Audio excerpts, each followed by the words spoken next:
2021 சட்டமன்ற தேர்தலில் ஆட்சி அதிகாரத்தை அதிமுக இழந்தது முதலே அதன் பொதுச் செயலாளர் எடப்பாடி பழனிசாமிக்கு கட்டம் சரியில்லாமல் போனது என்கிறார்கள் அரசியல் நோக்கர்கள். அதனால்தான் சொந்த கட்சிக்குள்ளேயே எதிர்ப்பு, கூட்டணி கட்சிகளுக்குள் சலசலப்பு, குறிப்பாக பாஜகவுடன் முட்டல் மோதல் என்று சென்று கொண்டிருப்பதாகவும் கதைக்கிறார்கள் அவர்கள். எதிர்கட்சி என்று சொல்லிக் கொண்டாலும் திமுகவை எதிர்ப்பதில் ஜெயலலிதா அளவுக்கு எடப்பாடி பழனிசாமி வலுவாக இல்லை என்பது அதிமுகவுக்குள்ளேயே இருக்கும் சீனியர்களின் புலம்பலாக இருக்கிறது. அதேபோல பிரித்தாளும் சூழ்ச்சியை பயன்படுத்தி எடப்பாடியோடு நெருக்கமாக இருந்தவர்களையே அவருக்கு எதிராக தூண்டிவிடும் சகுனி ஆட்டத்தையும் சிலர் ஆடிக்கொண்டிருப்பதால் எப்ப என்ன நடக்குமோ என்று எடப்பாடி டென்ஷனாகவே இருந்து வருகிறார் என்கிறார்கள் ரத்தத்தின் ரத்தங்கள்.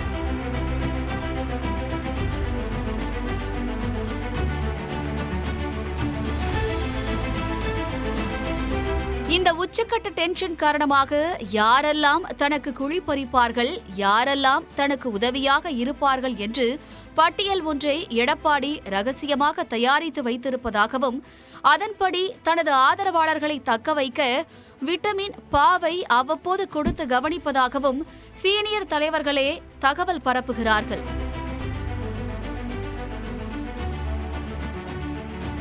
இதனால் தங்களுக்கு வெள்ளையப்பன் கிடைக்காதவர்கள் அடுத்த கட்ட ஆட்டத்தை ஆடி வருவதால் எடப்பாடி ஏகத்துக்கும் டென்ஷனாகியிருப்பதாக கூறப்படுகிறது.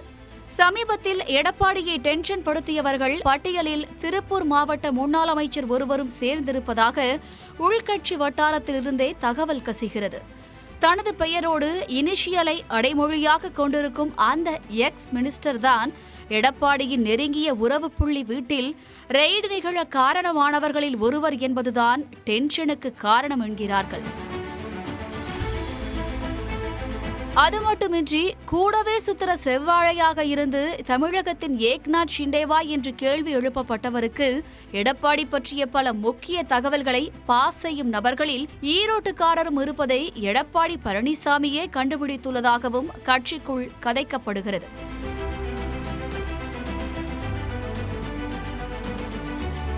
ஈரோட்டுக்காரரின் இந்த திடீர் போக்குக்கு காரணம் இடைத்தேர்தல் தான் என்றும் காதை கடிக்கிறார்கள் உள்ளூர் அதிமுகவினர். ஜெயலலிதா ஆட்சியில் பொதுப்பணித்துறை அமைச்சராக இருந்த மாஜி கடந்த 2023 ஈரோடு இடைத்தேர்தலில் சீட் கேட்டிருந்த போது அவருக்கு வழங்கப்படவில்லை.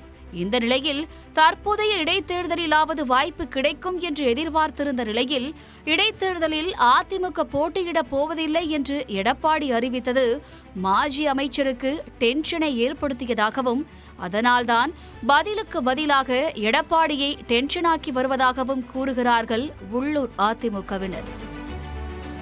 மத்தளத்துக்கு ஒரு பக்கம் அடி, எடப்பாடி பழனிசாமிக்கு எத்தனை பக்கம் அடியோ?